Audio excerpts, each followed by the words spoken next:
È venerdì 6 dicembre, buongiorno Sicilia, da Angelo Gagliano. Ed Emanuela Corsi, buongiorno. Come sempre cominciamo il nostro appuntamento del mattino con le notizie di cronaca, la notte insonne di Larimar. Dai cellulari la possibile svolta, spunta una chat con un coetaneo. La Procura dei minori ha sequestrato i telefonini utilizzati dai genitori della quindicenne di Piazza Armerina. Venire da 2 telefonini consegnati alla Procura dei minori di Caltanissetta dalla famiglia un pezzo della verità sulla morte di Larimar Annaloro, la quindicenne trovata impiccata nel giardino di casa a Piazza Armerina esattamente un mese fa. La Procura indaga per istigazione al suicidio, anche se la famiglia non è convinta che la ragazza si sia uccisa. Il procuratore Rocco Cosentino ha accolto la richiesta del legale della famiglia Milena Ruffini del Foro di Busto Arsizio di acquisire nuovo materiale fornito proprio dai familiari, che lo hanno reperito soltanto 2 giorni fa, il 3 dicembre. La madre di Larimar ha trovato tra le chat alcuni messaggi scambiati dalla ragazza con un coetaneo dal proprio telefonino la notte prima che della sua morte. Il telefono di Larimar infatti era rotto e lei utilizzava di tanto in tanto quello della madre. I messaggi sono stati mostrati alla procura insieme ad altro materiale di indagine che potrebbe essere utile per ricostruire la vicenda. I genitori infatti hanno provveduto a riparare anche un altro smartphone appartenuto a Larimar e usato dalla ragazza fino allo scorso agosto. Dopo il guasto la giovane per un periodo aveva usato il telefonino in prestito della madre. Durante l'audizione, ha fatto sapere l'avvocato Ruffini, i dispositivi sono stati messi a disposizione dai genitori per gli inquirenti per i dovuti accertamenti e sono stati sequestrati a questo fine. Intanto è stata promossa una raccolta fondi da mettere a disposizione della famiglia per sostenerla per tutte le esigenze, compresa la battaglia legale alla ricerca della verità. Questa mattina cominciamo a leggere i quotidiani regionali proprio dalla vicenda Larimar. Sì, andiamo sulla Gazzetta del Sud e vediamo le parole dell'avvocato Michela Ruffini, l'avvocato della famiglia Annaloro, che dice la scoperta risale al 3 dicembre. I messaggi, stiamo parlando di questi messaggi che la ragazzina avrebbe mandato a questo coetaneo, sono stati fatti leggere agli inquirenti insieme ad altro materiale di indagine che a nostro avviso potrebbe essere utile per ricostruire il caso. Inoltre i familiari di Larimar hanno provveduto ad aggiustare uno smartphone appartenuto e usato dalla ragazza nei mesi immediatamente antecedenti alla sua scomparsa fino ad agosto, e quindi il titolo è questo: la tragedia di Larimar. Nel cellulare dei genitori la chiave delle indagini, appunto cellulare che è stato consegnato agli investigatori, anzi possiamo dire 2 cellulari sono stati consegnati assieme agli altri 8 che sono al vaglio degli inquirenti e che appartengono appunto ad amici e compagni di scuola della ragazzina. E poi andiamo a vedere anche sulla Sicilia di oggi, Angelo, una notte insonne per Larimar, acquisita la chat con un ragazzo. La procura per i minori sequestra i cellulari dei genitori utilizzati dalla quindicenne che vediamo in questa foto con tutti i suoi familiari, sorridente. Sicuramente nessuno poteva immaginare che appunto questa ragazzina potesse compiere appunto un gesto estremo come quello del suicidio. Grazie Emanuela, da te fra pochissimo. Adesso andiamo a Caltanissetta, dalle liti all'omicidio. Finisce in carcere Angelino Polizzi. Secondo la procura di Caltanissetta ha ucciso il fratello per poi cercare di nascondere le tracce. Prima avrebbe ucciso il fratello afferrandogli la testa e sbattendola più volte a terra fino a causarne la morte. Poi avrebbe anche tentato di eliminare le tracce dell'omicidio. Con questa accusa questa mattina la Polizia di Stato ha arrestato il 64enne Angelo Polizzi, indagato per omicidio aggravato dal vincolo familiare con la vittima, il fratello Ignazio, trovato morto nella sua abitazione di Via Lunetta a Caltanissetta lo scorso 21 novembre. All'arrivo degli agenti e dei soccorritori del 118, il corpo di Ignazio Polizzi era stato ritrovato a terra con una vasta ferita alla testa e sangue dappertutto. Nell'appartamento dove la vittima viveva insieme al fratello Angelo e ad altri familiari, gli agenti della Polizia di Stato avevano trovato un secchio di acqua misto a sangue con all'interno una spugna che erano stati utilizzati per pulire una parte del pavimento. Le indagini condotte dalla squadra mobile con il coordinamento della Procura della Repubblica di Caltanissetta hanno permesso di delineare un grave quadro indiziario sanitario a carico del fratello. L'indagato presentava infatti graffi ed escoriazioni sul volto e sul torace che sembravano riconducibili a una precedente colluttazione che erano stati subito notati. Poi l'arrestato aveva anche fornito versioni inattendibili e numerosi testimoni avevano anche parlato di continui litigi tra i due fratelli, l'ultimo dei quali era avvenuto la mattina stessa dell'omicidio. L'indagato avrebbe anche provato a occultare il delitto, eliminando il sangue dal pavimento, e avrebbe chiamato i soccorsi solo successivamente. L'autopsia ha poi confermato un quadro politraumatico da aggressione. Angelo Polizzi, dopo l'arresto, è stato condotto al carcere Malaspina di Caltanissetta.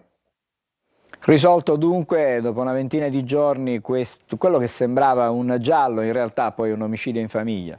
Come spesso accade, poi l'omicida si trova sempre tra le mura domestiche. Appunto, come abbiamo sentito nel servizio, il fratello aveva fornito agli inquirenti delle versioni alquanto anomale, insomma anche inattendibili. Lui diceva: siamo sulla Sicilia, l'ho visto che si sbatteva la testa al muro e l'ho fermato, e poi ancora non so cosa sia successo perché ero nell'altra stanza. Insomma, versioni che non hanno convinto gli inquirenti, e infatti ha ammazzato poi il fratello per una banalità. L'assassino ha anche cercato di ripulire il sangue. Una vicina racconta che i fratelli nell'ultimo periodo litigavano spesso anche per banalità, e quindi questo potrebbe essere appunto il motivo poi che ha spinto questo fratello ad uccidere l'altro, queste continue liti, questa continua violenza in famiglia. Grazie Emanuela. Allora adesso parliamo di caro voli in Sicilia. La regione raddoppia tariffe aeree con sconti raddoppiati. Il governatore Schifani, una battaglia di civiltà per una mobilità economicamente sostenibile. Il governo regionale prova a dare una sterzata sul caro biglietti. A Natale e Capodanno aumentano gli sconti sui biglietti aerei da e per la Sicilia del 50%. A partire dal 7 dicembre e fino al 6 gennaio lo sconto per tutti i nati in Sicilia o residenti nell'isola sarà pari al 50% da qualsiasi aeroporto italiano verso qualsiasi aeroporto dell'isola, compresi quelli di Lampedusa e Pantelleria. E chi ha comprato a prezzi esosi il biglietto per la Sicilia già mesi fa, cosa può fare? Potrà comunque ottenere il rimborso. La Regione sta facendo il massimo, sta investendo con capitale regionale per combattere il caro voli. Ci auguravamo che venisse fatta chiarezza dall'antitrust in tempi brevi, però rispettiamo l'autonomia dell'antitrust che ha chiesto un anno di tempo. Noi continueremo in questa politica.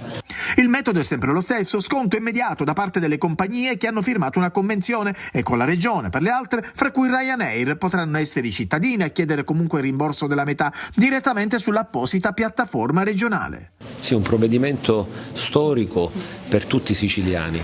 All'inizio del provvedimento avevamo pensato di concedere questo sconto e rimborso solamente sul Roma e Milano per tutti i residenti. Ci siamo accorti che durante il periodo delle festività c'era un'impennata del costo dei biglietti, e allora abbiamo trovato le risorse. Il Presidente Schifani l'ha ricordato durante l'ultima legge di manovra di bilancio, abbiamo trovato ulteriori 10 milioni, e allora abbiamo pensato: facciamo ritornare i tanti siciliani che non hanno più la residenza da un po' di tempo, ma vogliono ritornare ad abbracciare i propri familiari. L'assessore Aricò ha confermato che la regione sta lavorando a un Sicilia Express bis. Al primo convoglio, che partirà il 21 dicembre, ne sarà aggiunto un altro probabilmente il 26 dicembre. Si lavora già anche per il periodo pasquale.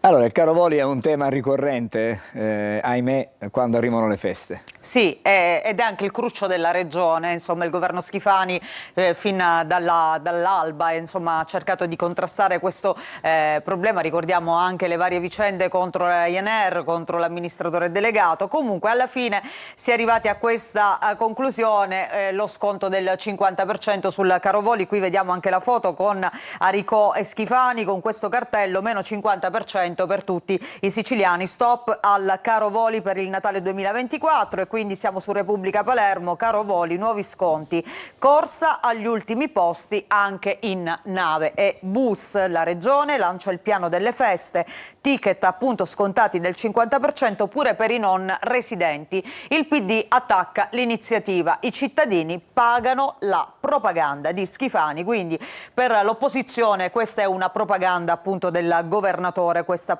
battaglia della Carovoli. Però ricordiamo che ci sono anche le storie di quelli che cercano di rientrare non a fatica appunto per Natale, quindi doppi scali e coincidenze, che fatica a tornare a Natale. C'è chi partirà 10 giorni prima, perdendo quindi lezioni all'università, e chi affronterà un viaggio di 2 giorni su più vettori, quindi quei famosi scali che però purtroppo ti fanno pernottare in aeroporto sostanzialmente, perché poi tra un volo e un altro ci sono tante ore. Comunque il governo ha messo sul tavolo 17 milioni, cade anche la soglia massima di rimborso. Andiamo a vedere anche sulla Gazzetta del Sud, perché novità non solo per quanto riguarda i voli, ma anche per quanto riguarda il famoso Sicilia Express, voli e treno, la regione raddoppia, il Sicilia Express pronto anche per tornare a Pasqua, sarà riproposto anche a Pasqua. Si attende però ancora il verdetto dell'antitrust da domani, quindi questi sconti del 50% anche ai siciliani non residenti nell'isola che viaggeranno in aereo e che potranno arrivare sicuramente con dei costi più contenuti.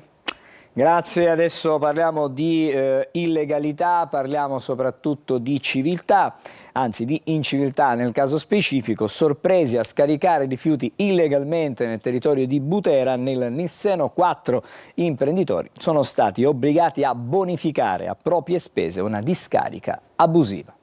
Chi trasgredisce paga, e questo è il principio ribadito dall'operazione condotta dalla Guardia Costiera di Gela nel territorio di Butera, dove una discarica abusiva di oltre 500 metri quadrati è stata completamente bonificata, e a farlo sono stati proprio i responsabili dell'inquinamento. Le indagini, partite nel 2022, hanno portato alla luce un sito in località Falconara, a pochi metri dal castello, utilizzato per lo smaltimento illecito di rifiuti agroalimentari e non. 4 imprenditori colti sul fatto sono stati identificati e perseguiti grazie al lavoro del nucleo operativo di polizia ambientale della Capitaneria di Porto di Gela, sotto il coordinamento della Procura della Repubblica. Il risultato? Gli stessi trasgressori hanno dovuto ripristinare a proprie spese l'area deturpata. Oggi, grazie al loro intervento forzato, il terreno è stato completamente risanato, come mostrano i video che documentano il prima e il dopo della bonifica. Non solo, il comune di Butera, attivamente coinvolto, ha esteso l'intervento anche alle aree limitrofe, liberando diversi ettari da ulteriori rifiuti e restituendo al territorio decoro e salubrità. Un messaggio forte e chiaro: chi viola l'ambiente deve assumersi anche la responsabilità delle proprie azioni. Una bella iniziativa, davvero una bella operazione questa condotta a Butera. Adesso le altre notizie, le prime pagine dei quotidiani regionali con Emanuela. Allora, partiamo dal Giornale di Sicilia, vediamo in primo piano il bonus Natale più famiglie, e legge il decreto fiscale, ampliata la platea dei beneficiari del contributo da 100 euro, doccia fredda intanto dell'Istat perché il PIL crescerà soltanto dello 0,5%. A conto a rate per le partite IVA, riaperti anche i termini del concordato preventivo biennale, incrementato il tetto del finanziamento ai partiti con le risorse provenienti dal 2 per 1000. Vediamo altre notizie. Intanto all'ARS un premio ai comuni che alzano i livelli di riscossione tributi. Il cammino della finanziaria, l'assessore all'economia Dagnino prevede un fondo di 4,5 milioni per le amministrazioni che otterranno una crescita di almeno 5 punti percentuali. E poi gli aumenti ai regionali, c'è l'ultimo via libera, si sblocca il contratto in busta da 62 a 150 euro in più in base alla qualifica. Vediamo il treno low cost, il Sicilia Express, appunto l'annuncio che potrebbe essere una realtà anche a Pasqua per contrastare il caro voli.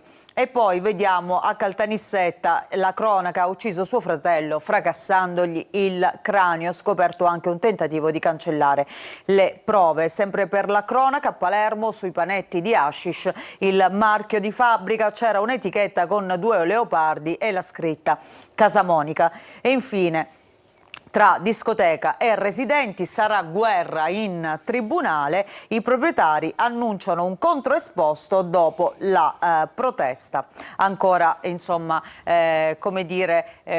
proteste a Palermo per quanto riguarda la movida notturna. Andiamo a vedere la prima pagina di Repubblica Palermo con il caro voli in primo piano, voli a prezzi dimezzati, la strenna della regione e il PD che attacca, i cittadini pagano appunto la propaganda di Schifani, e poi la mostra a Palazzo Riso di Quasimodo, pittore per caso, queste le opere appunto realizzate dal celebre scrittore. E poi vediamo ancora conti in rosso e spese in crescita, società carrozzone, bilanci flop. Andiamo a vedere appunto questa notizia, il dossier conti in rosso, costi in aumento, le società carrozzone della regione. Secondo la relazione annuale della Giunta, poche aziende sono in salute, tra cui Fondo Pensioni e SAS, male la Seus e l'AST, che ricordiamo insomma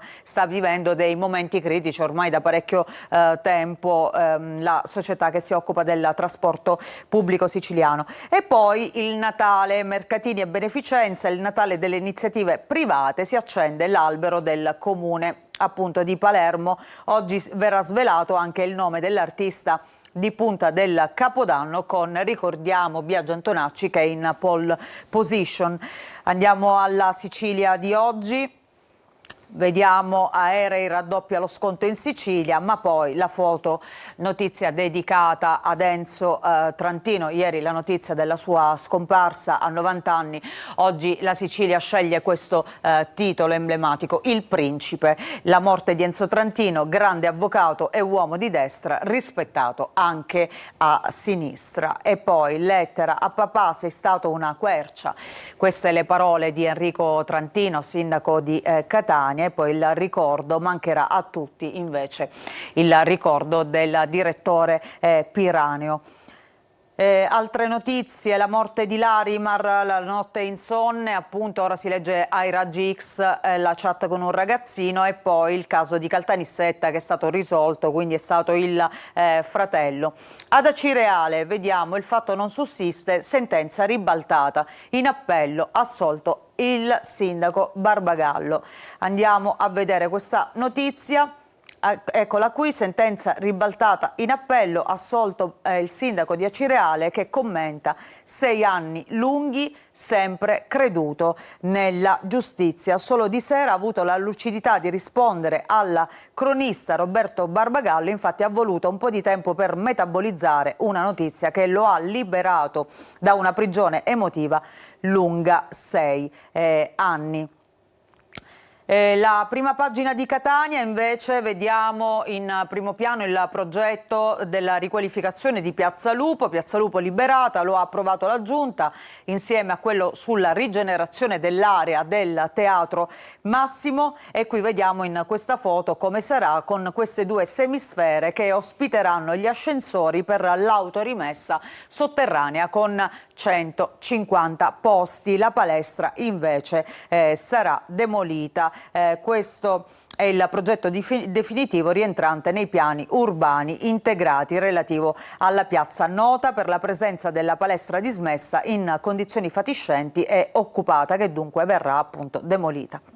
Andiamo a Paternò, protesta della CGIL, questo asilo nido è simbolo di spreco di denaro, protesta appunto in corso Marco Polo davanti alla struttura costata 1 milione di euro e mai finita.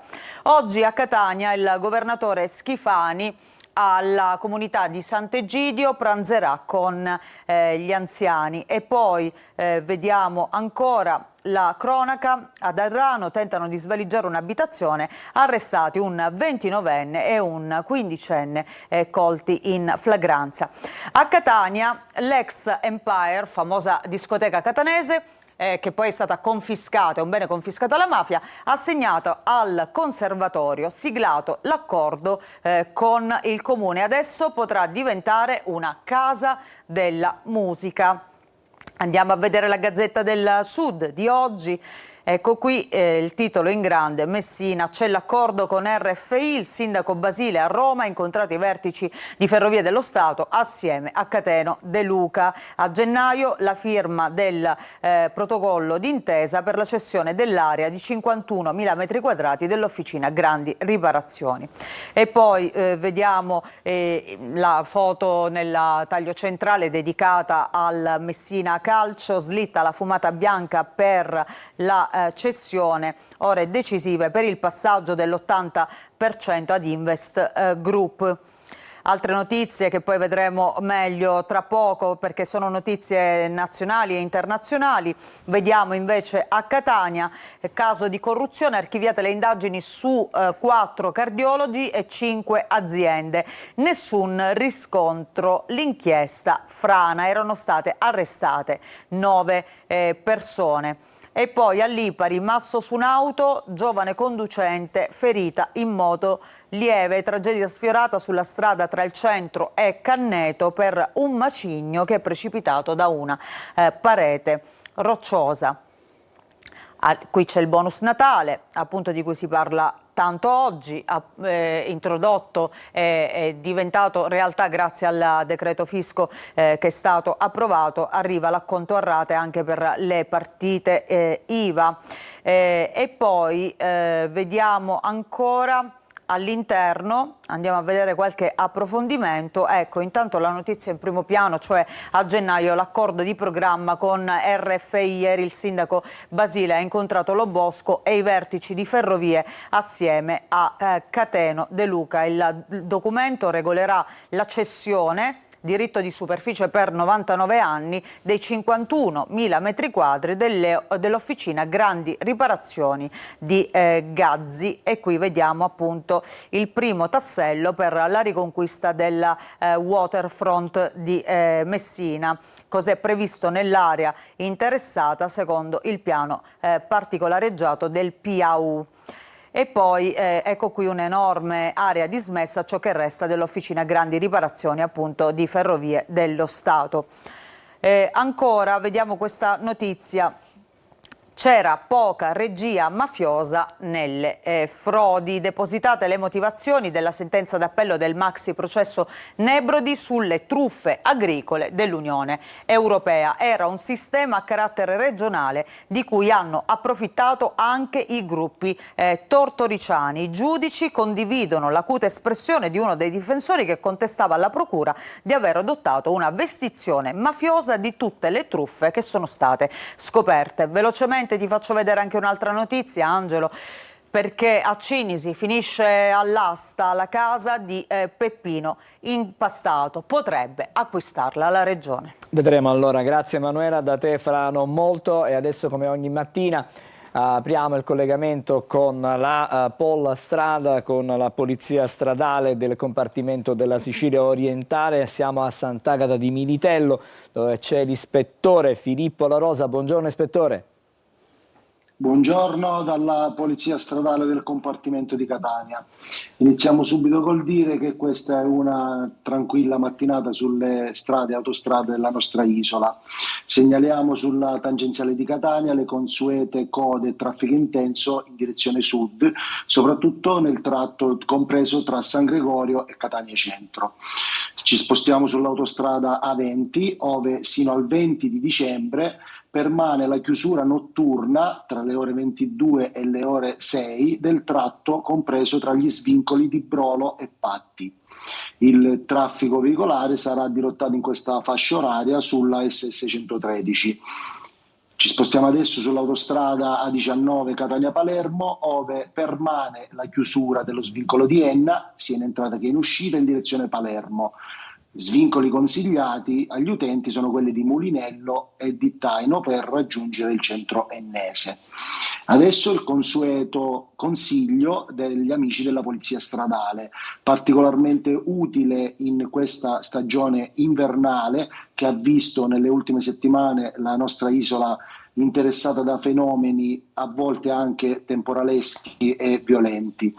Ricordiamo che la sicurezza stradale passa attraverso i pneumatici e pertanto tale dispositivo assume particolare importanza nella guida e soprattutto nella sicurezza alla guida, quindi invitiamo gli utenti a verificare l'usura e la pressione dei pneumatici e verificare inoltre eventuali limitazioni o obblighi di catene o pneumatici da neve sui tratti che si intende percorrere.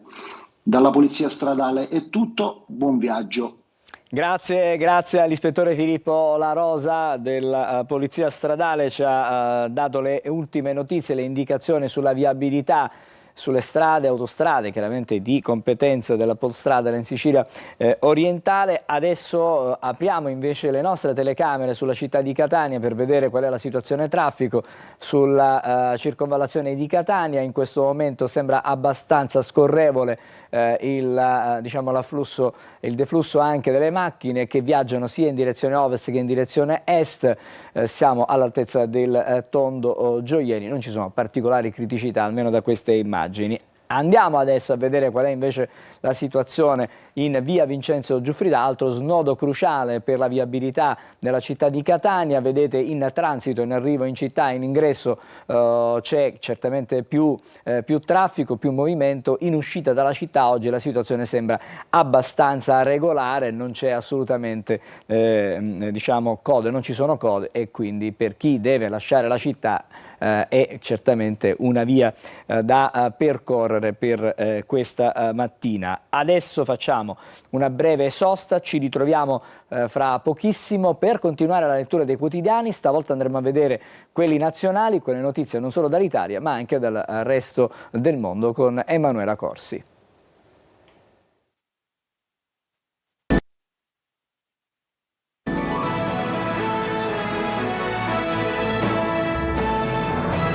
Siamo tornati insieme per Buongiorno Sicilia, come anticipato. Adesso c'è la rassegna stampa nazionale e internazionale con Emanuela Corsi. Immagino tanta Francia stamattina sulle prime pagine, ma non solo quello. Sì, tante notizie soprattutto dall'estero, però la Francia è sicuramente in primo piano dopo questa ennesima crisi di governo avvenuta a 3 mesi praticamente dal voto, con le dimissioni di Barnier, e adesso un paese che resta appunto senza governo, tra l'altro con una scadenza imminente, cioè l'8 dicembre la riapertura, la grande inaugurazione della cattedrale di Notre Dame, che ricordiamo è stata devastata da un incendio nel 2019, quindi l'obiettivo di Macron in questo momento è fare presto per presentare naturalmente a questo grande evento un paese solido, stabile, con un governo. Ma allora andiamo a vedere il Corriere della Sera di oggi con appunto il titolo "Francia in crisi, Macron errori ma non lascio". Questa è la ferma posizione appunto del presidente francese, che non è disposto a lasciare il suo ruolo. Presto il nome del nuovo premier e poi Crosetto e l'Unione Europea divisi sulle spese militari. Intanto ieri sera il discorso tanto atteso appunto in televisione di Macron, Barnier vittima degli estremismi. Ricordiamo che il governo Barnier è stato sfiduciato grazie a questa alleanza tra i due lati estremi del Parlamento, da un lato il Rassemblement National di Marine Le Pen, dall'altro invece il partito di estrema sinistra di Mélenchon, che appunto si sono uniti in questa guerra contro il governo di Barnier. Andiamo a vedere altre notizie. Vediamo questo ragazzo sorridente, è lui l'assassino del super manager, un omicidio avvenuto a New York. Stiamo parlando dell'assicuratore americano Brian Thompson, al quale appunto ha sparato proiettili a terra, li vediamo, 2 calibro 9 incisi, ritrovati a terra dalla polizia, e qui appunto il volto del killer giovane che sorride, è stato immortalato dalle telecamere di uno Starbucks, e quindi il killer, le scritte sui proiettili. La sfida del killer che ride, ha fatto il giro del mondo il fermo immagine del volto appunto di questo assassino dell'assicuratore americano Brian Thompson, una storia piena di misteri che si arricchisce di un giallo, perché sono state trovate 3 parole incise su questi proiettili, appunto calibro 9, lasciati a terra sul marciapiede davanti all'hotel Hilton di New York. Deny, defend and depose, cioè negare, difendere e deporre. Queste sono le 3 parole che avvolgono nel mistero questo omicidio. E poi un telefonino, una bottiglietta, le altre tracce seminate da questo che è oggi un giovane ricercato. Ma intanto andiamo a vedere all'interno la notizia in primo piano, cioè la crisi politica in Francia. Dicevamo con la presidente Macron, che ieri ha parlato alla nazione e ha detto non mi dimetto, ma Macron sta anche cercando velocemente un sostituto di Barnier. E chi c'è in pole position? Bayrou e Le Cornu, i 2 possibili nomi. Si lavora ad un patto che includa i socialisti. L'ipotesi è quello di isolare il nuovo fronte popolare, cioè un'alleanza di partiti francesi tutti di sinistra, nata il 10 giugno di quest'anno dopo l'annuncio del presidente Macron delle elezioni legislative anticipate, che appunto si è rivelato una spina nel fianco per il presidente. E allora vediamo chi c'è in corsa per l'Eliseo. François Bayrou, 73 anni, come Barnier, potrebbe essere in pole position appunto per un governo che tagli fuori la sinistra. Ieri ha pranzato con Macron, ma c'è anche tra i papabili il ministro alla difesa Sébastien Lecornu, che rappresenta un'altra ipotesi ancora più forte, macronista proveniente dalla destra, che ha avuto molti contatti con Le Pen, quindi questo metterebbe un po' a tacere o comunque calmerebbe quel fronte che sicuramente ha inciso pesantemente per la sfiducia e poi per quelle che sono state le dimissioni appunto del premier francese. Ma c'è anche un altro nome che spunta, una autocandidata, cioè Ségolène Royal, che ricorderai è l'ex ministra socialista ed ex compagna del già presidente François Hollande, che si è proposta proprio come leader per allargare le intese in aula. Andiamo a vedere il Tempo, come racconta oggi questa notizia, il titolo che sceglie fa sorridere. Fa molto sorridere. Ci lascerà Le Pen, ecco. La crisi in Francia e i guai della sinistra, la Francia non lo vuole più, Marine invece vola nei sondaggi, ma Macron non molla e progetta un nuovo golpe, governo di interesse generale, resto fino al 2027. Ancora la Francia, ma non solo, quello che sta accadendo in Europa lo vediamo sul Riformista, che titola La tempesta perfetta, cioè automotive in crisi, Francia nel caos, Germania a picco, Stati Uniti e Cina corrono, l'Unione Europea rischia la fuga delle imprese. Sicuramente questo non è un momento per l'Europa come dire a favore, ci sono tante crisi in corso, non solo nel settore dell'automotive, ma anche vediamo appunto dal punto di vista politico in quelli che sono i paesi chiave appunto dell'Europa, vedasi Francia e Germania, che hanno appunto contribuito alla fondazione dell'Unione Europea. Ma entrambi i paesi, scusami, hanno necessità di rinnovare i governi, perché anche in Germania c'è un problema, ci sono nuove elezioni. Esatto, quindi una storia comune, ecco, per due paesi fondamentali, perno appunto dell'Unione Europea. E poi vediamo la Repubblica con Macron, non mi dimetto, il presidente francese parla alla nazione, non mi assumo l'irresponsabilità degli altri, il resto fino al 2027. Nei prossimi giorni la nomina del nuovo premier e una legge speciale per l'approvazione del bilancio. E poi no di Parigi e Roma all'accordo commerciale Europa-Mercosur.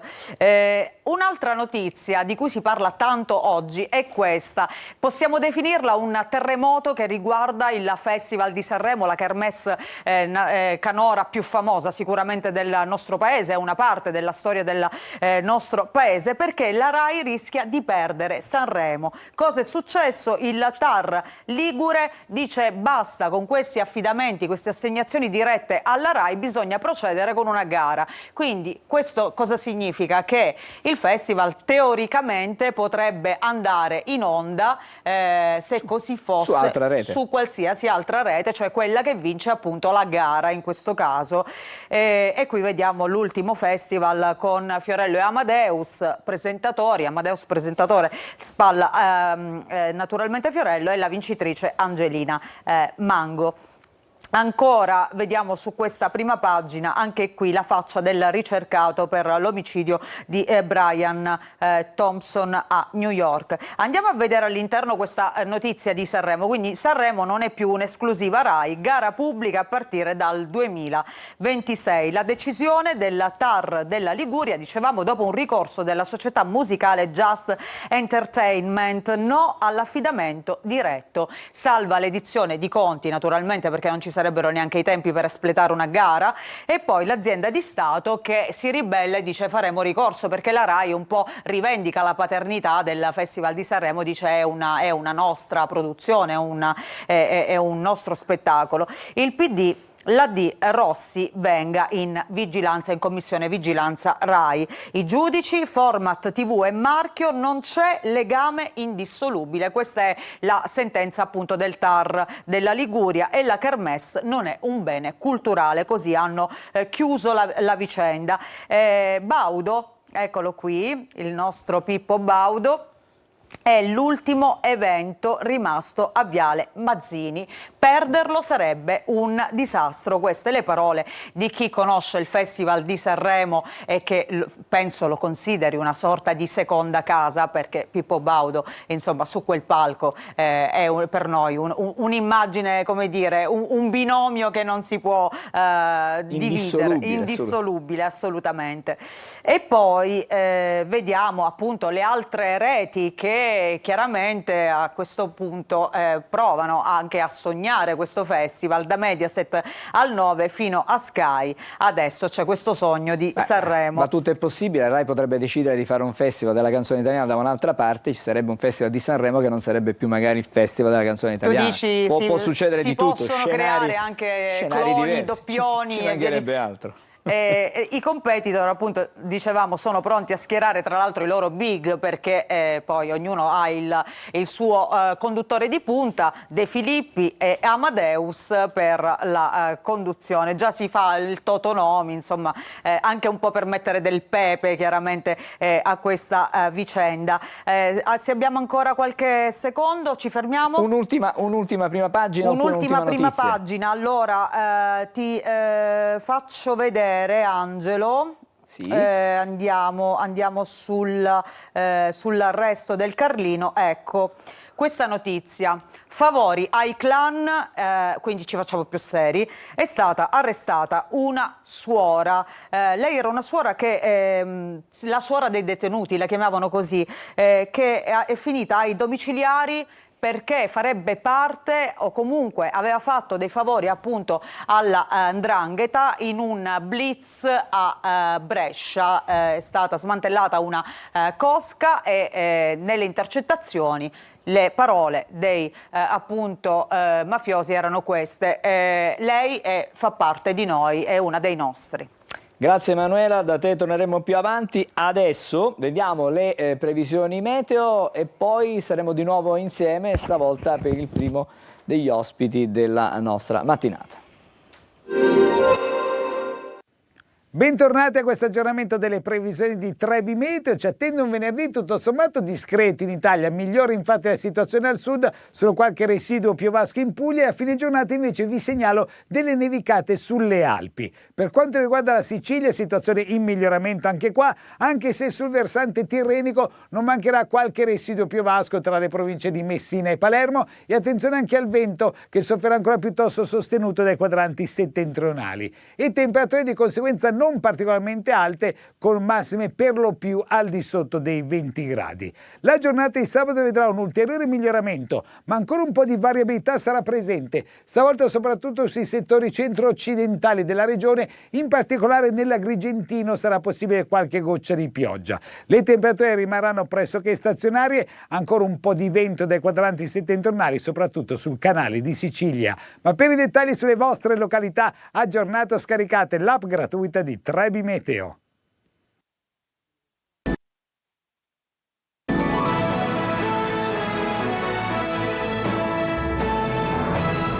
Siamo di nuovo insieme a Buongiorno Sicilia e stamattina con noi in studio ci sono Monsignor Barbaro Scionti, buongiorno. Buongiorno. Parroco della Basilica Cattedrale di Catania, e poi anche Carmelo Grasso, che è il presidente del Comitato dei Festeggiamenti a Agatini.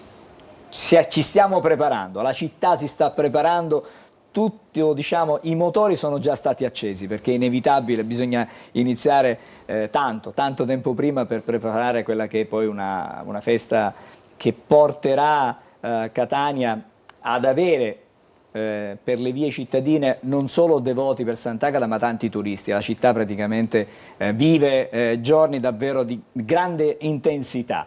E allora è stato presentato il programma, un programma che come sempre è molto articolato, ma quest'anno ci sono delle novità. Vorrei iniziare intanto con Monsignor Barbaro Scionti perché la presenza, di fatto l'apertura della festa è con l'arrivo, diciamo, delle reliquie di Santa Lucia a Catania, no? Sì. Si comincia il 29 di dicembre. 28 dicembre. 28 dicembre. La sera del 28 dicembre inizierà questa, potremmo dire, una sorta di introduzione alla celebrazione di Sant'Agata, che sarà una celebrazione inserita nel Giubileo del 2025, quindi particolare per questo, nel Giubileo ordinario.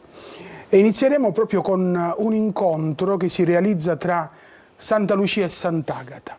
Avremo la gioia di poter rivivere, dopo secoli di storia, quello che è avvenuto tantissimi anni fa, tantissimi davvero, quando Lucia con la mamma da Siracusa vengono a Catania a pregare Sant'Agata.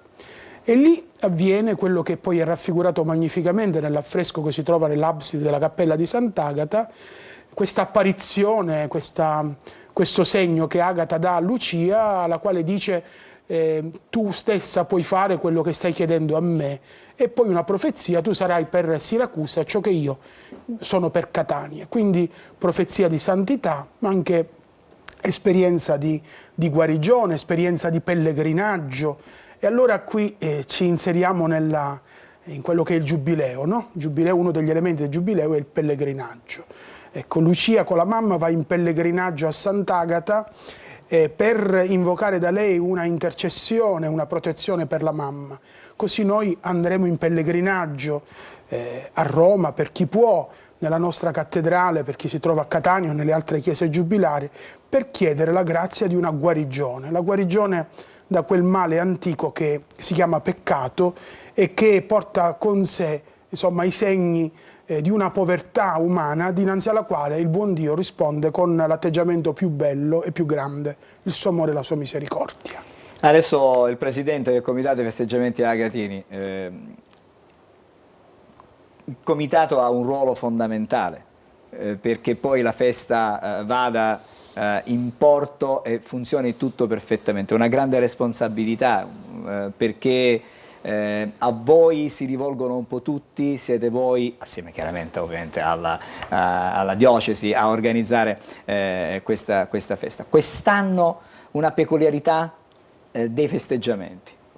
L'evento nuovo sui luoghi del martirio, dove la nostra Sant'Agata gridava la propria libertà, in l'anfiteatro romano. Il 31 di gennaio ci sarà un evento nuovo proprio lì. Questo già è una novità, e una novità quest'anno mi pare di poter dire rappresentata anche da quello che è il pellegrinaggio del velo di Sant'Agata, perché diciamo, questo velo ripercorrerà, diciamo, farà diverse tappe, partendo da una frazione di Santa Venerina che si chiama Bongiardo, e da lì poi farà diversi passaggi, ci saranno diversi momenti momenti di grande intensità. Sì, la novità è andare a Bongiardo. Non è una novità questo giro, che è variegato e particolare e che toccherà alcune comunità parrocchiali, ma anche le carceri, anche i monasteri di clausura, anche gli ospedali di diverse reliquie di Sant'Agata e non solo del velo. Certamente l'uscita, la domenica del battesimo del Signore, sarà domenica 12 gennaio, è particolarmente attesa perché è il primo atto fatto di questo cammino che Sant'Agata farà in mezzo alla sua gente. Un cammino che faremo anche naturalmente in un modo diverso, in modo particolare anche nelle scuole. Ormai da qualche anno abbiamo potuto realizzare questa esperienza di incontro tra gli studenti e con gli studenti intorno a quei valori umani e cristiani che Sant'Agata ancora oggi ha da dire, per cui andremo in alcune scuole della zona della Circum Etnea, della zona etnea e anche del centro. Ecco, alcune realtà sono un pochino in fieri perché il Consiglio d'Istituto giustamente si deve esprimere, e quindi noi contiamo insomma di vivere questi momenti con gli studenti, che sono momenti che abbiamo vissuto negli scorsi anni molto belli e molto importanti, perché i ragazzi hanno tante cose da dirci e da dire, e quindi mettersi in ascolto diventa sempre un segno molto bello. Vorrei tornare un attimo a quella che sarà la sera del 28 di dicembre, perché la Basilica Cattedrale di Catania rimarrà aperta per tutta la notte. Sì, allora avverrà questo proprio per fare memoria dell'incontro che ci è testimoniato dal Codice Papadopoulo. Noi accoglieremo il corpo di Santa Lucia dinanzi alla chiesa di San Placido e da lì in processione entreremo in cattedrale. Quando il corpo di Santa Lucia sarà entrato in cattedrale, arriverà finanzi la cappella di Sant'Agata, e Sant'Agata sarà lì pronta per essere presa, e insieme Agata e Lucia, le loro reliquie saranno esposte sul transetto della nostra cattedrale. Per tutta la notte sarà una notte di preghiera, una notte di incontro, una notte attraverso la quale ci si potrà preparare a quella che è l'inizio della celebrazione giubilare nella nostra diocesi. Infatti l'esperienza di incontro con Agata e Lucia si concluderà il pomeriggio di domenica 29 alle 17 con il momento celebrativo più importante, che sarà l'inizio del giubileo in diocesi. L'arcivescovo presiederà una liturgia solenne che avrà inizio in Basilica Collegiata e da lì in processione fino alla cattedrale, in pellegrinaggio fino alla cattedrale, l'ingresso e poi la celebrazione dell'Eucaristia, che darà inizio all'anno giubilare, anno attraverso il quale la Chiesa desidera fare esperienza della grande misericordia amorosa del Signore. E partiremo dall'esperienza di misericordia che hanno vissuto Agata e Lucia, che sono due nostre conterranee, corregionali, insomma.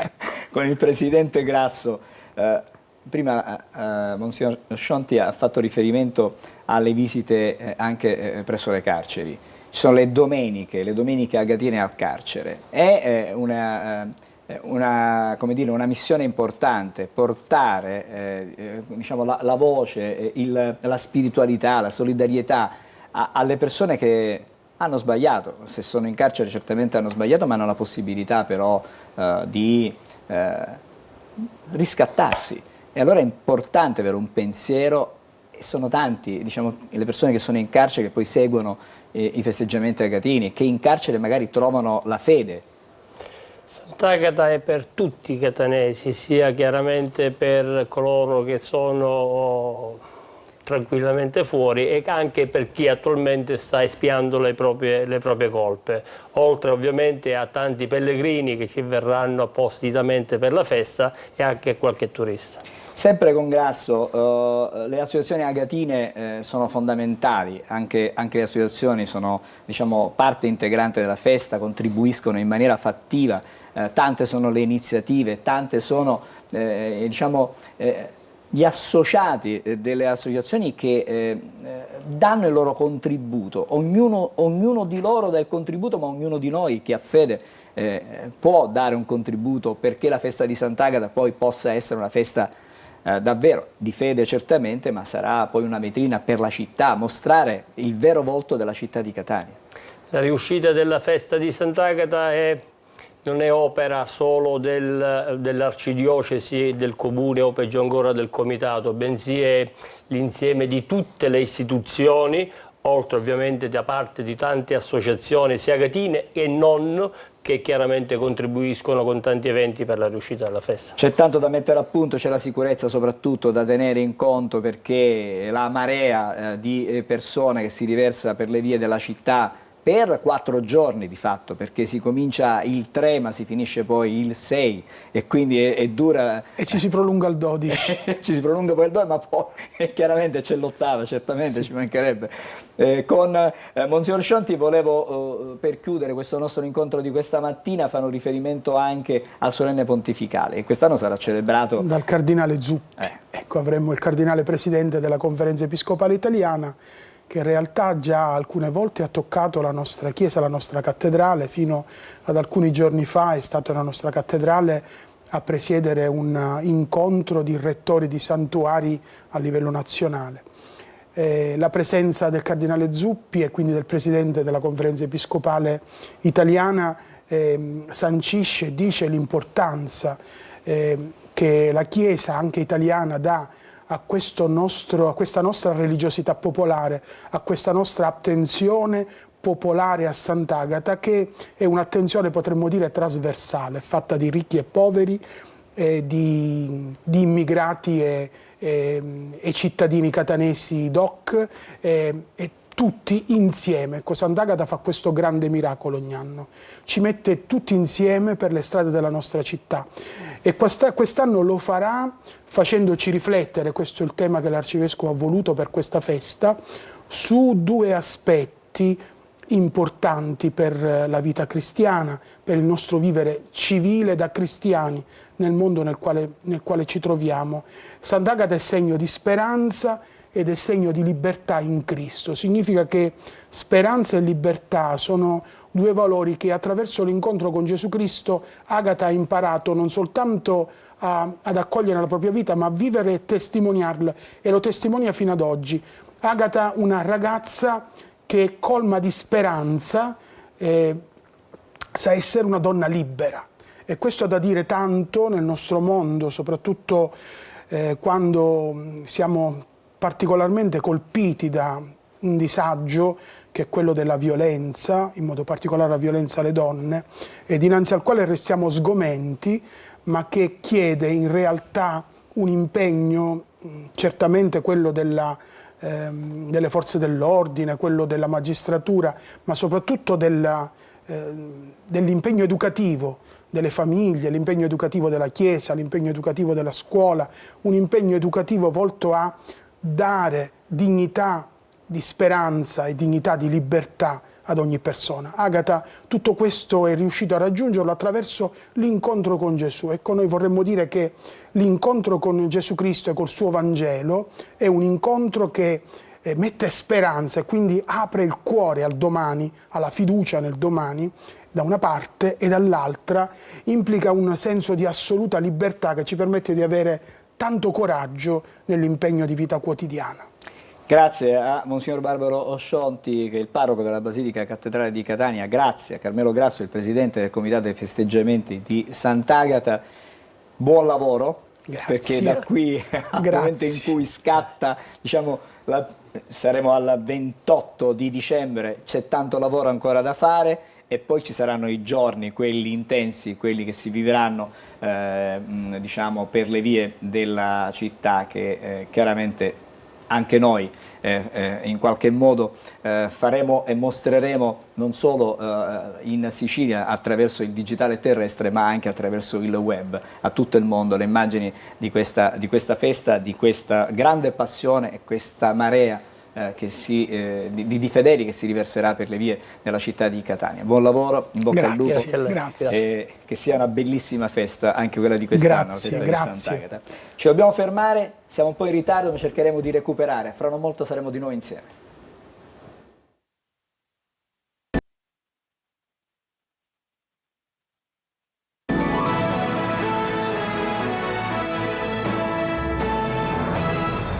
Eccoci di nuovo insieme, do il benvenuto, ritrovo con piacere un amico che è Pippo Leone. Buongiorno Pippo. Grazie, buona giornata Angelo, grazie dell'invito. Grazie Pippo, tu ti spendi tantissimo per tante cose, però c'è un appuntamento annuale che è quello del Galà dello Sport, che è la celebrazione poi delle eccellenze dello sport siciliano. E nazionale. È nazionale, certo, ci mancherebbe, però l'orgoglio che Stiamo sempre attenti in Sicilia a quello che succede, cerchiamo di ricavare, di invitare i grossi campioni o grosse squadre che chiaramente si sono distinti e chiaramente cerchiamo di non fare anche degli errori perché abbiamo messo anche dei livelli, dei tetti, se così si può dire, che cominciamo ad attenzionare l'invito a ritirare la castagna d'argento da quando si vince uno scudetto. Un titolo nazionale. Esatto, diciamo. un titolo nazionale in su.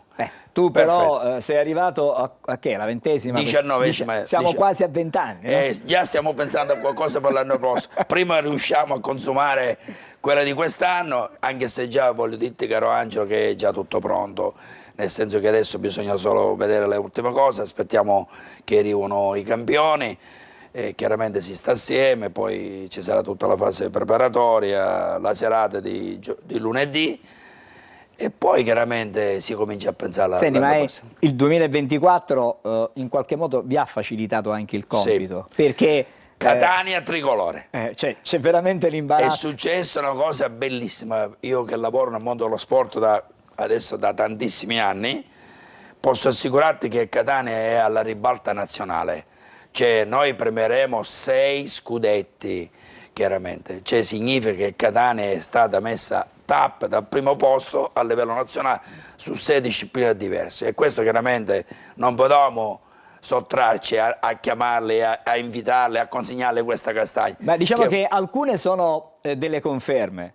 Mi riferisco all'equipe Orizzonte. Ieri sera qualcuno mi diceva non fa più notizia che l'equipe vince, fa notizia se non vince, in questo senso.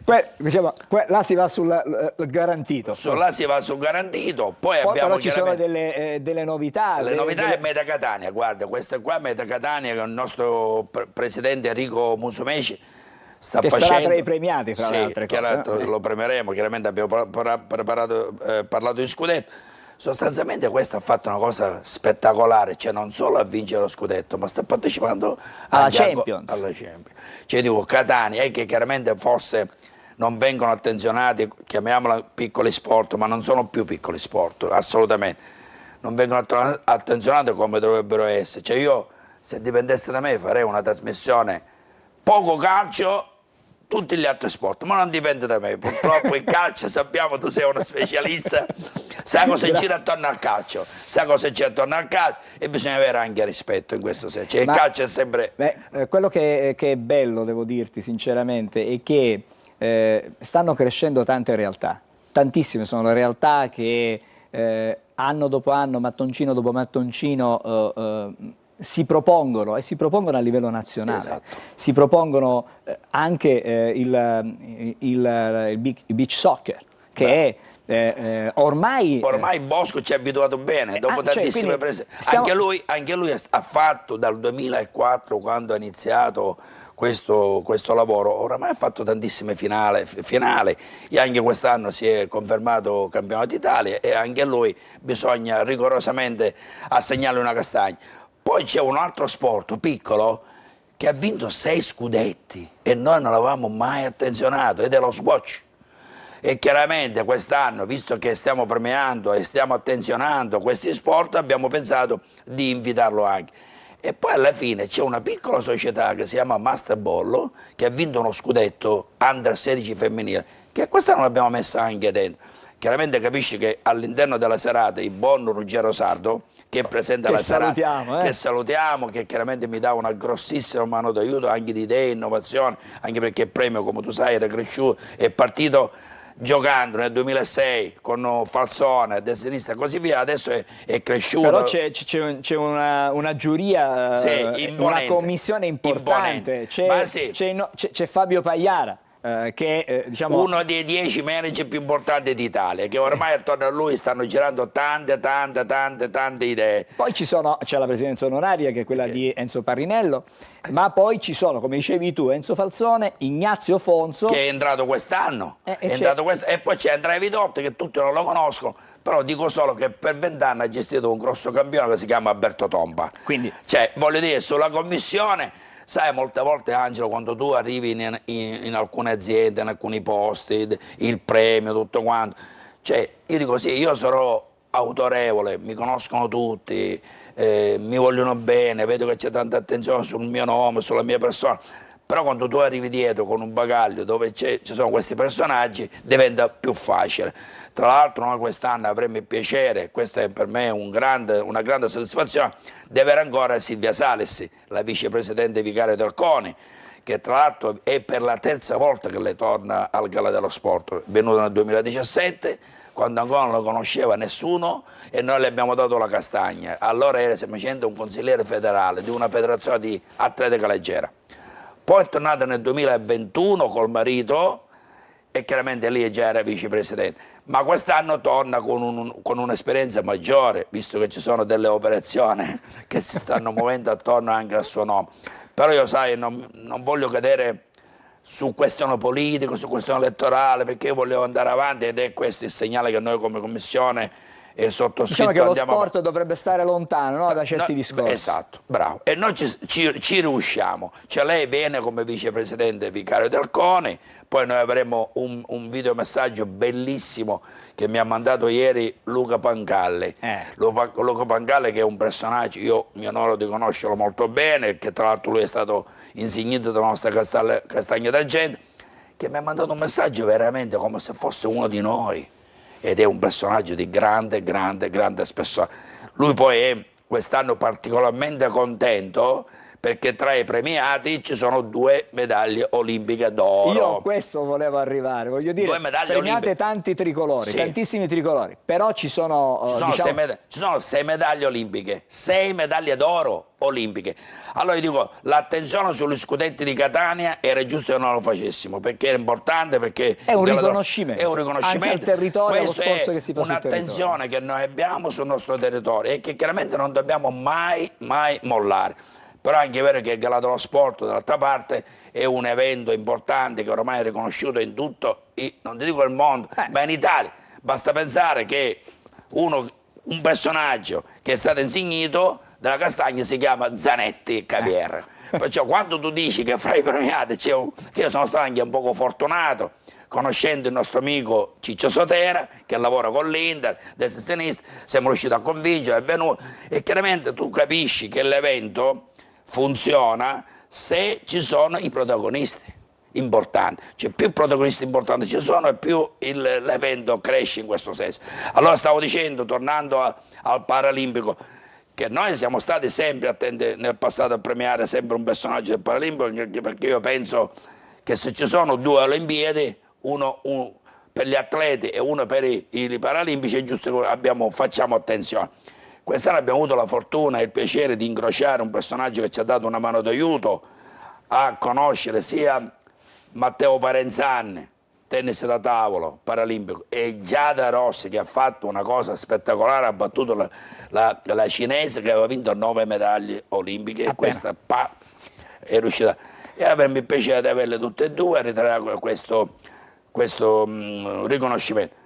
Poi ancora abbiamo una campionessa olimpica di Tokyo che si chiama Rodini sul canottaggio, poi ancora abbiamo la Santuccio, che tra l'altro è di Acireale, però non vive più qui, ormai si è trasferita a Roma e così via, però è sempre una che ha vinto una medaglia olimpica. E poi ancora abbiamo Melluzzo, che con la staffetta 4%, sempre diretta dal nostro amico Di Mulo, ha vinto l'Europeo di Roma.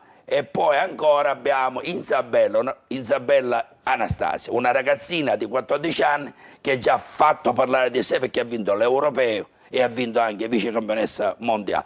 C'è il papà Daniele che è strafelice. Abbiamo fatto questo lotto. Poi senza i giornalisti non potevamo arrivare, allora abbiamo premiato, quest'anno premieremo Angelo Scatriti, che da qualche anno lo teniamo sotto osservazione, nel senso buono della cosa, perché lui è un gran professionista. E poi premiamo 2 dirigenti sportivi. Uno si chiama Roberto Ghiretti, che è stato un po' il nostro maestro da una vita per quanto riguarda la formazione, per quanto riguarda... premio alla carriera. Per lui. Al premio alla carriera. Questo, per capirci, è il maestro di Fabio Pagliara. Lui oramai è in carriera, però è anche in questo momento è sempre consulente, sta in giro, dà una mano d'aiuto a 2 o 3 grosse federazioni nazionali. E poi premiamo un personaggio che è il capo dell'ufficio relazione esterna dello Stato Maggiore della Difesa, Alessandro Lo Giudice, che questo parte dalla sua esperienza ha gestito un po' tutto il gruppo sportivo dell'aeronautica militare, poi si è avvicinato allo Stato Maggiore della Difesa e adesso lui gestisce l'Interforze per le partecipazioni e per l'aiuto nei grandi eventi. Lui già sta lavorando per l'Olimpiade Milano-Cortina. Bene, allora, ci hai raccontato, ci hai detto quasi tutto, speriamo tutto. di non avere dimenticato nessuno, però l'appuntamento è per lunedì 9 dicembre. Alle ore 20 a Villa Idra e Via Gama. La cosa importante, se mi posso permettere, quest'anno noi abbiamo rinnovato, diciamo, chiamiamolo accordo, chiamiamola simpatia, partnership, mi piace ancora di più, con Antenne Sicilia e con Telecolor.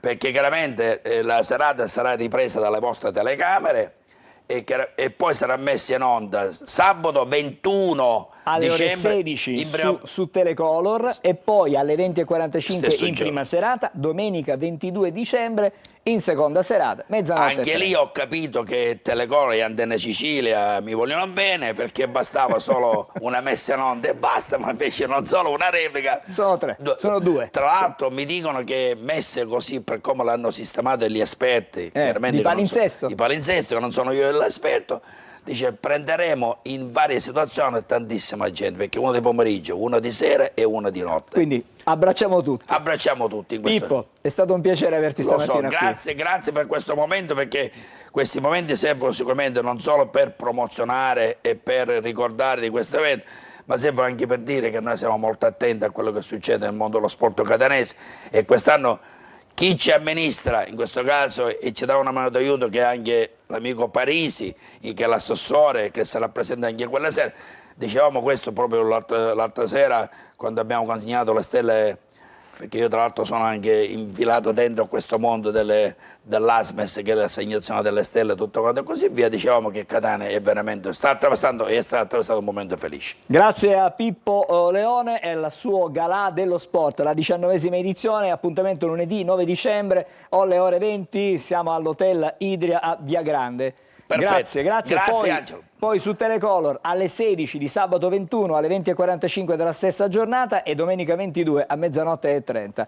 Buona in bocca al lupo, dai. Grazie. Grazie a te. Ci dobbiamo fermare, torniamo fra non molto. Adesso c'è l'almanacco.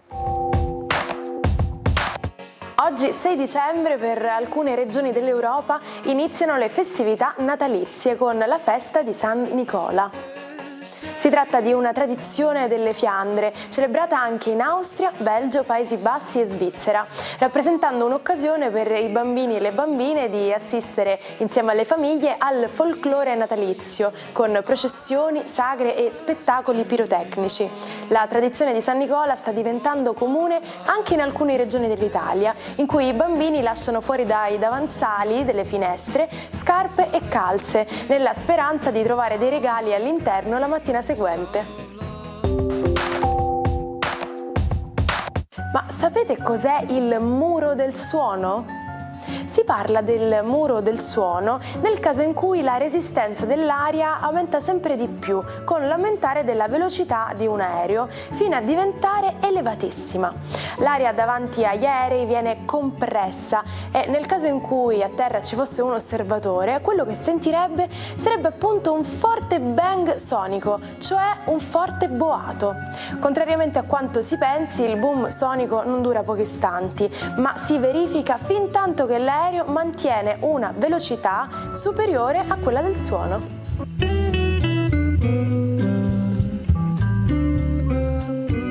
Siamo di nuovo insieme, adesso ci occupiamo di cronaca e per questo stamattina do il benvenuto in collegamento al professore Corrado Tamburino. Buongiorno professore.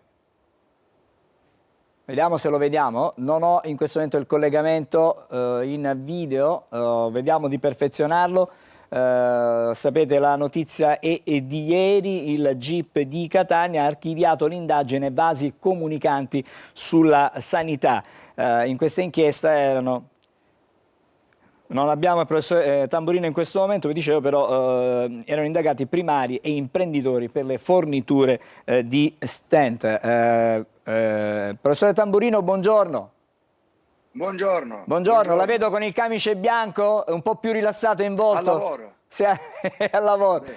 Professore, lei in un post scrive: è finito un incubo. Certo, è finito un incubo che è durato 5 mesi perché, come dire, tutti e 9 i personaggi coinvolti insomma, si sono trovati immersi nel centro di un uragano, nell'occhio di un ciclone, senza capire perché. E questa è una cosa che non auguro a nessuno, soprattutto perché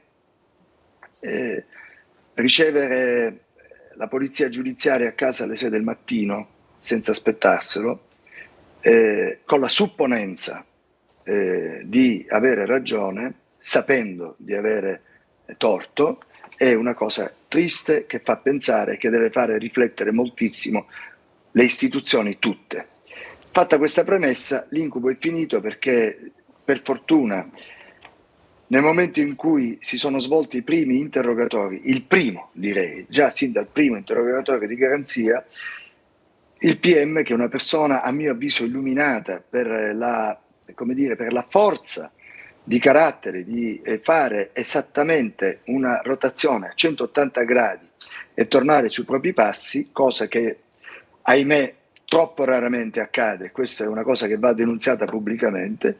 Il PM ha capito subito che c'era qualcosa che non andava e ha fatto seguire a tutto l'iter un percorso accelerato, seguito a ruota dalla dottoressa Montuori, che secondo me è stata anche lei illuminata, e il percorso è finito. Però è chiaro che 5 mesi sono 5 mesi. Io come dire, ho dovuto cambiare la suoneria del citofono di casa mia perché non riuscivo più a sentirla. Mia moglie ogni volta che suona il citofono salta in aria. Le mie figlie hanno vissuto momenti di grave costrizione, diciamo così, affettiva e emozionale. Tutto è finito, tutto è andato bene, però non è stata data la notizia di pari rilievo a quella che è stata data all'apertura. Stamattina noi la stiamo ospitando per diciamo, evidenziare come molte volte la giustizia riesca anche a essere veloce. L'ha sottolineato lei, molte volte queste inchieste vanno avanti e si dilatano nel tempo. Stavolta il PM, il dottore Regolo, ha chiesto l'archiviazione che è stata accolta poi dal GIP. Adesso si può guardare... Sì, PM e GIP, mi sentite? Sì, certo. Mi sentite bene? Sì, la sentiamo e la vediamo. Allora, PM e GIP sono stati, secondo me, una grande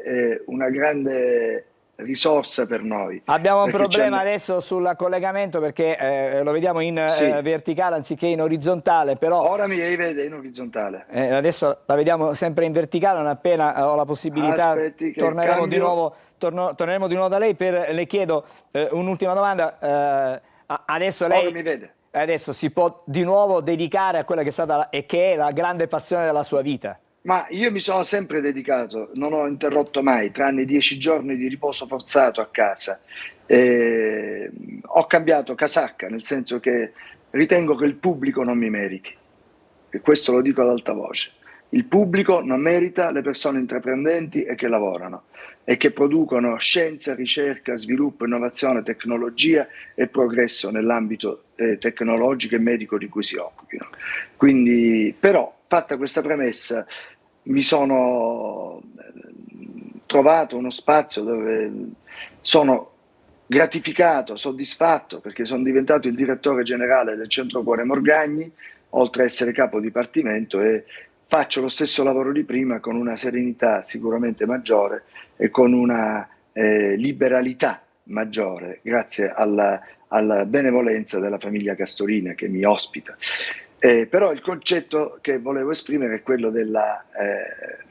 dell'informazione, l'informazione che voi state dando in maniera appropriata da altri organismi di informazione non è stata data con la stessa enfasi con cui siamo stati sputtanati ovviamente tutte le persone coinvolte in tutta Italia. Grazie professore per il suo intervento questa mattina, la lasciamo al suo lavoro. Grazie, vado a operare, a cambiare valvole. Per l'esattezza vado a cambiare le tanto contestate valvole. Buon lavoro per quello che fa ogni giorno. Grazie professore Tamburino. Adesso andiamo da Marco Amato, lo vedo in collegamento, eccoci qua. Buongiorno Marco. Buongiorno Angelo, buongiorno Sicilia. Tazzina colorata con fiori, vedo sempre fiori perché vedo floreale. È un flower power anni 70, proprio perché riassume un po' il senso di quello che è il weekend, di cui sto per accennarvi brevemente. Ecco, vedete, oggi Marte si ferma, Marte il Leone, e va in moto retrogrado, quindi non è più aggressivo come al solito, quindi c'è un po' di pace in più, soprattutto per Ariete, Leone e Sagittario. Nel contempo domani e questo weekend riservano molte sorprese, ovvero domani Nettuno ricomincerà il suo moto diretto, per cui per Pesci, Cancro e Scorpione avremo di nuovo i sogni a disposizione, soprattutto i Pesci che hanno non solo Nettuno, il loro pianeta, il loro più importante pianeta di nuovo attivo assieme a Saturno, grandi soddisfazioni al lavoro, e mondane divertiti assieme a Cancro e Scorpione.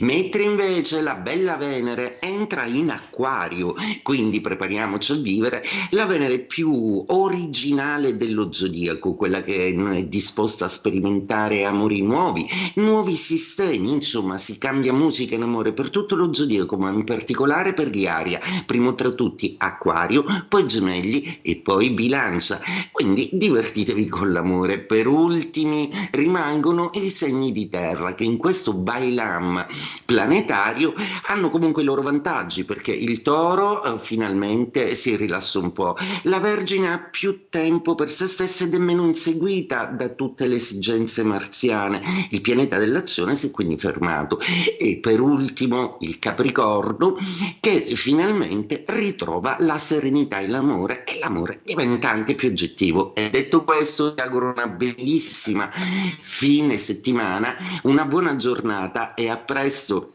Grazie, a lunedì con Marco Amato, buon caffè, buona giornata. Emanuela Corsi, che cosa dicono i giornali? Siamo in chiusura, però c'hai sempre tu una cosina particolare da farci vedere a quest'ora. Ti faccio vedere questa volta Paul McCartney che torna. Un altro baronetto che torna a 82 anni compiuti, e lui ha compiuto scusa il gioco di parole, anche una maratona rock, quasi 3 ore di concerto per l'ex Beatle, tra rimandi a Lennon e dediche alla moglie, dove è avvenuto alla Défense Arena di Parigi, poi sarà a Madrid, Londra, Manchester, e poi nel 2025 dovrebbe cantare anche in Italia, anche se ancora non si sa quale sarà lo stadio che lo ospiterà e soprattutto quando, dove e quando. Però voglio dire, Paul McCartney è da vedere.